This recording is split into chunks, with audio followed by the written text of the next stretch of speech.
السلام علیکم dear students, آج پاکستان افیئرس کا ہمارے پاس ٹاپک ہے 3 جون 1947 کا منصوبہ، 3 جون پلان 1947۔ ڈیئر اسٹوڈنٹس، کابینہ مشن اور اس کے تحت عبوری حکومت کی ناکامی کے بعد برطانوی وزیر اعظم نے 20 فروری 1947 کو اعلان کیا کہ ہندوستان سے برطانوی راج جون 1948 سے پہلے ختم کر دیا جائے گا۔ اس کے ساتھ ہی مارچ 1947 میں برطانوی حکومت نے لارڈ ویول کی جگہ لارڈ ماؤنٹ بیٹن کو وائسرائے بنا دیا۔ اس نے تمام اہم قائدین سے ملاقاتیں کیں اور مسلم لیگ کو اس بات پر قائل کرنے کی کوشش کی کہ وہ بنگال اور پنجاب کی تقسیم تسلیم کر لیں۔ قائد اعظم کی مخالفت کے باوجود مئی 1947 تک ماؤنٹ بیٹن ایک منصوبہ تیار کر چکا تھا جس کا اعلان 3 جون 1947 کو کر دیا گیا۔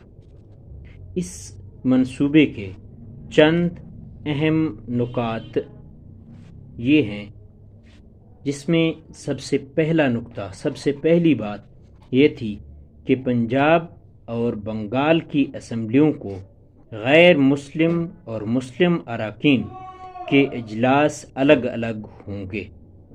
اگر دونوں جگہ کوئی ایک گروپ بھی سادہ اکثریت کے ساتھ متعلقہ صوبے کی تقسیم کے حق میں ووٹ دے گا تو تقسیم ہو جائے گی۔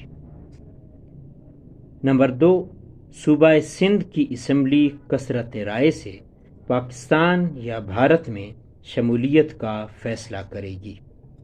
صوبہ سرحد اور سیلٹ کے عوام استصواب رائے کے ذریعے بھارت یا پاکستان میں شامل ہونے کا فیصلہ کریں گے۔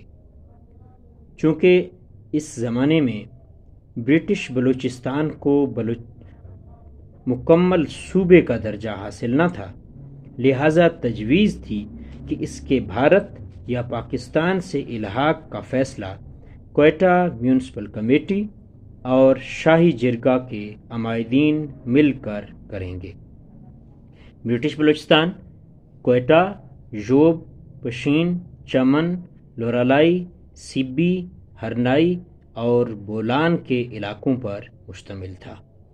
یہ چیف کمشنر کے زیر انتظام تھا اور اس کی کوئی نمائندہ اسمبلی موجود نہ تھی۔ اتر پردیش، آسام، ممبئی، بہار وغیرہ ان صوبوں کو جہاں ہندو اکثریت تھی اور ان کا ہندوستان سے الحاق کا ارادہ یقینی تھا، ہندوستان میں شامل کرنے کا فیصلہ کیا گیا۔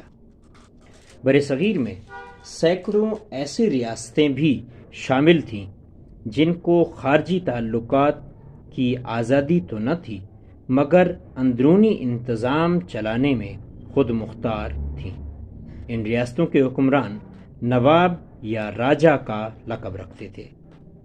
ایسی ریاستوں کو اجازت دی گئی کہ وہ اپنی آبادی کے رجحان اور جغرافیائی قربت کو مد نظر رکھتے ہوئے پاکستان یا بھارت سے الحاق کا فیصلہ کر لیں۔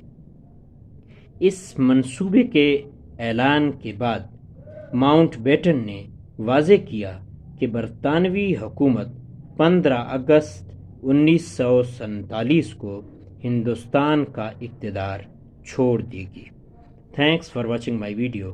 اور ہاں ڈیئر اسٹوڈنٹس، اگر اب تک آپ نے میرے چینل غلام یاسین حسنی کو سبسکرائب نہیں کیا تو سبسکرائب کر لیں تاکہ میری ہر نئی آنے والی ویڈیو کا نوٹیفیکیشن سب سے پہلے آپ کو ملے۔